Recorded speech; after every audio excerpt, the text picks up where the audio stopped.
Les États-Unis ont mené une opération militaire au Venezuela qui s'est soldée par l'arrestation du président Nicolás Maduro et son épouse, un acte en totale violation du droit international, même si pour les États-Unis, c'est l'application de la doctrine Monroe, une doctrine qui les autorise à intervenir dans n'importe quel pays d'Amérique pour préserver ses intérêts. Il met en mal la notion de souveraineté des États et discrédite l'ONU, qui est la garante du respect du droit international. C'est ce que nous expliquent deux analystes, le docteur Abdoul Sowodogo, ancien chercheur, et le docteur Aboubakar Maïga, directeur de l'école supérieure de journalisme. Ils sont au micro de Bemba Sibi.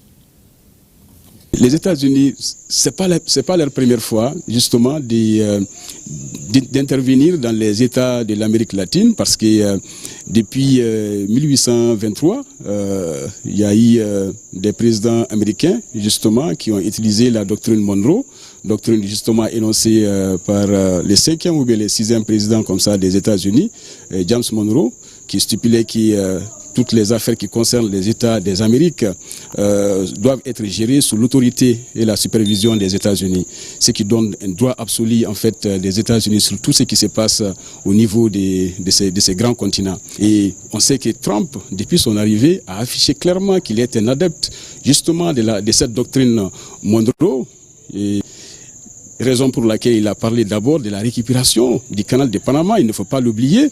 Il a parlé aussi de l'annexion aussi du Canada, pourquoi pas, parce qu'il voit justement que ce sont des endroits qui peuvent un jour échapper à l'influence américaine. Il a parlé aussi du Groenland, qui fait partie aussi pour lui de cet espace-là sur lequel les États-Unis doivent afficher et exercer leur hégémonie.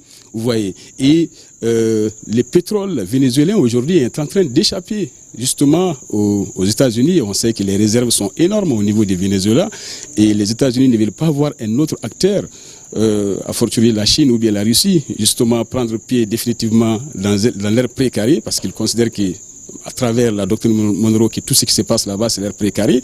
C'est la raison pour laquelle vous voyez qu'aujourd'hui, l'intervention de Trump au niveau du Venezuela ne doit pas être en fait considérée comme étant une première ou bien quelque chose d'inédit. C'est inédit dans le sens où au XXIe siècle, quand on parle encore des droits de l'homme et qu'on brandit encore tout le temps en fait des instruments comme le droit au peuple de s'affirmer et puis de disposer d'eux-mêmes de leur avenir et tout, et qu'au même moment on voit des puissances qui se disent démocratiques intervenir dans des pays souverains, et ça remet en cause en fait l'existence même de l'ONU, l'existence des relations internationales, parce qu'il faut aussi poser cette question: pourquoi en fait les droits américains s'appliquent en fait quelque part de façon internationale et non les autres droits, au-delà même de la doctrine Monroe, parce qu'ils disent que tout ce qui utilise le dollar, et le dollar est utilisé par tout le monde.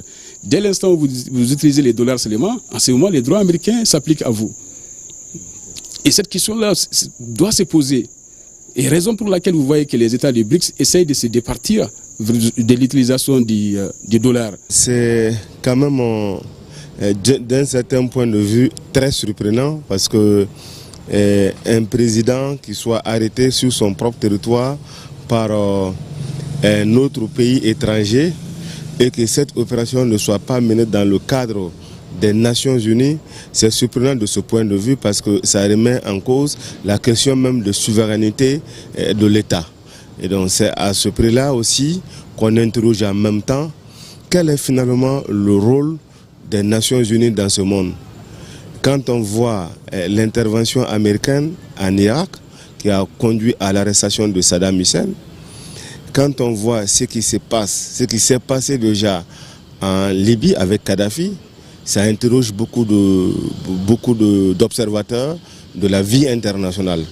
Finalement, comment est-ce que finalement les États sont à même de s'organiser collectivement pour répondre à des questions d'intérêt collectif? Les mécanismes qui existent aujourd'hui sont en réalité inopérants, parce que l'ONU consacre le principe d'égalité souveraine des États. Quel que soit ce qui se passe à l'intérieur d'un pays, si ce qui se passe est considéré comme étant une menace à la sécurité collective, cela se discute effectivement au sein de ces organisations collectives comme l'ONU, et que des actions puissent être envisagées, et c'est à ce prix-là que ces actions recouvrent une certaine légitimité internationale. Au-delà de ça, il devient difficile de le qualifier, à part une initiative isolée d'un État. Et finalement, tout cela va conduire à quoi? Est-ce qu'on va retourner vers une période pas glorieuse?